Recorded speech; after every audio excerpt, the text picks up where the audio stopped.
দেখলেই গুলি করার নির্দেশ দিলেন পুলিশকে। আসামের মুখ্যমন্ত্রী ডাক্তার হেমন্ত বিশ্ব শর্মার গুরুত্বপূর্ণ বক্তব্য। কিন্তু কেন নির্দেশ দিলেন পুলিশকে? দেখা মাত্রই গুলি করার নির্দেশ কেন? কি পরিস্থিতি হয়েছে আসামে? এই গুরুত্বপূর্ণ বক্তব্য শোনার পর আপনিও খুশি হবেন। যে বিষয়ে আসামের মুখ্যমন্ত্রী পুলিশকে গুলি করার নির্দেশ দিলেন, কড়া বার্তা দিলেন, তাতে নিশ্চয় করে এই বক্তব্য বিশেষ গুরুত্বপূর্ণ, তাৎপর্যপূর্ণ। আপনি একবার শুনুন, তারপর আপনিও বুঝবেন কতটা গুরুত্বপূর্ণ ছিল এবং প্রয়োজন ছিল। এমন মুখ্যমন্ত্রীকে তো সবাই চায়। ধুবুৰীত যোৱা এসপ্তাহ ধৰি আমাৰ ইয়াত আইন শৃংখলাৰ পৰিস্থিতি অলপ প্ৰত্যাহ্বানমূলক হৈ আছে। বকৰীদৰ পিছদিনা হনুমান মন্দিৰত এটা গৰুৰ মাথা কোনোবাই ৰাখি থৈ যায়। বকৰীদৰ পিছদিনা হনুমান মন্দিৰত এটা গৰুৰ মাথা কোনোবাই ৰাখি থৈ যায়। হিন্দু মুছলিম সকলো মানুহ আহে, পিছ কমিটি কথা বতৰা পাতে, ভালে ভালে চবখিনি হৈ যায়।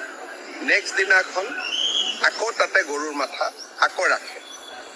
তাৰপিছত ৰাতি শিল পাথৰ মাৰা কাম চলি আছে। আৰু চবচে ডাঙৰ কথা যে ঈদৰ আগদিনা ধুবুৰীত 3খন খুব নবীন বাংলা বুলি, যি নেকি বাংলাদেশত ধুবুৰী জিলাখন ইনক্লুড কৰিব লাগে বুলি ইয়াতে পোষ্টাৰ মাৰিছিলে 3টা।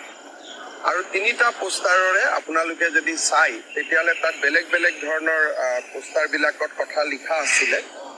এখনত আছে, তুমিও হবে শ্বহীদ, তোমাৰ ৰক্তও হবে বাংলাৰ স্বাধীনতাৰ বীজ, নবীন বাংলা। তাৰপিছত এটা আছে পোষ্টাৰ,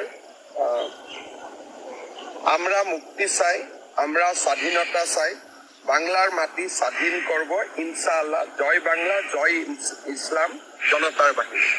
এই আৰু একটা পোষ্টাৰ আহিছে, ইয়াতো নবীন বাংলাদেশ, নিউ বাংলাদেশ বুলি কিছুমান আৰ্মিৰ সিগনেল ইয়াতে লিখি থৈ গৈছে।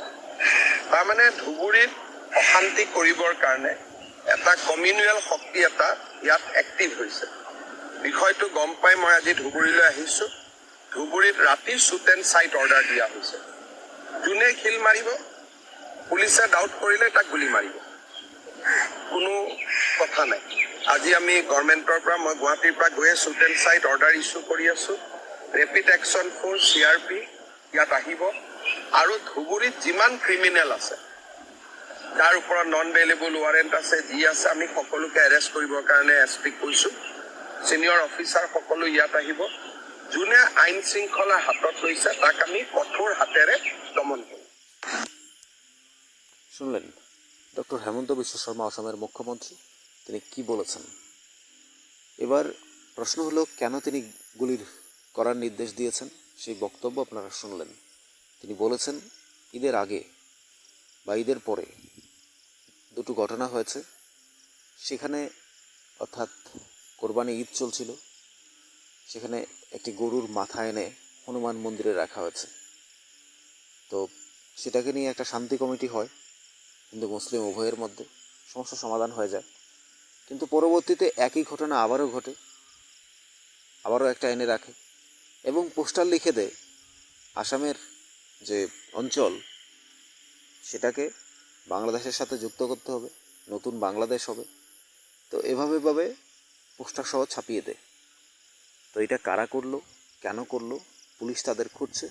কিন্তু এই অশান্তি আসামে যারাই করতে যাবে, যেখানেই হোক না কেন, সে যেই হোক না কেন, পুলিশকে নির্দেশ দিয়েছে সরাসরি গুলি করার। আইন শৃঙ্খলা যা আছে সেটা হবে, কিন্তু দেখা মাত্রই গুলির নির্দেশ। এই যে কড়া বার্তা, এই যে বিশেষ বার্তা, দেশ রক্ষার জন্য, দেশের অস্তিত্ব রক্ষার জন্য, সাধারণ মানুষকে একেবারে নিরাপত্তার মধ্যে রাখার জন্য, যাতে কোনো সমস্যা না হয়। কেন মন্দিরের মধ্যে এগুলো করবে, কেন মসজিদের মধ্যে এগুলো করবে, কেন যার যার ধর্ম তার পালন করবে, কিন্তু সেই জায়গায় কেন একজন আরেকজনের বিরুদ্ধে লাগবে, কেন এই বাংলাদেশের সঙ্গে আসামকে যুক্ত করতে চাইবে, আসামের অঞ্চলকে যুক্ত করতে চাইবে, এগুলো নিয়ে যখন আলোচনা চলছে, তখনই এই বিশেষ বার্তা দিলেন, গুরুত্বপূর্ণ বক্তব্য দিলেন, যা অত্যন্ত গুরুত্বপূর্ণ, কারণ এই বক্তব্য বিশেষ প্রয়োজনীয় ছিল। বাংলাদেশিদের যে বারবারন্ত সীমান্তায় তারা যেভাবে প্রবেশ করছে, প্রতিদিন যেভাবে ধরা পড়ছে, ত্রিপুরা, আসাম, কলকাতা, পশ্চিমবঙ্গ অর্থাৎ যে কোনো জায়গাতে যে বাংলাদেশিদের যে বারবারন্ত, তারা এসে আমাদের দেশের জঙ্গিবাদের সঙ্গে জঙ্গিবাদ লাগাচ্ছে, আমাদের দেশে এসে তারা জঙ্গি হিসাবে কাজ করছে। দেখা যাচ্ছে বাংলাদেশে রয়েছে, ভারতবর্ষের সমস্ত ডকুমেন্টস হয়ে যাচ্ছে। কিভাবে হচ্ছে তাদের, কীভাবে তারা আসছে, কোথা দিয়ে আসছে, তারা কারা, ধরা পড়ছে, জেলে যাচ্ছে, কিন্তু বারবারন্ত কমছে না। তাই পুলিশকে এবার আরও কড়া বার্তা দিলেন, যাতে তাদের আর এইভাবে তারা চলতে না পারে, দেখা মাত্রই যেন গুলি করে, কাউকে সন্দেহ হলেই গুলি। এই যে বার্তাটা বিশেষ প্রয়োজনীয় ছিল। আপনাদের কি মনে হয় জানাবেন কমেন্টস বক্সে। থাকুন নিউজ ত্রিপুরা 1 চ্যানেলের সাথে। এমন মুখ্যমন্ত্রী তো প্রয়োজন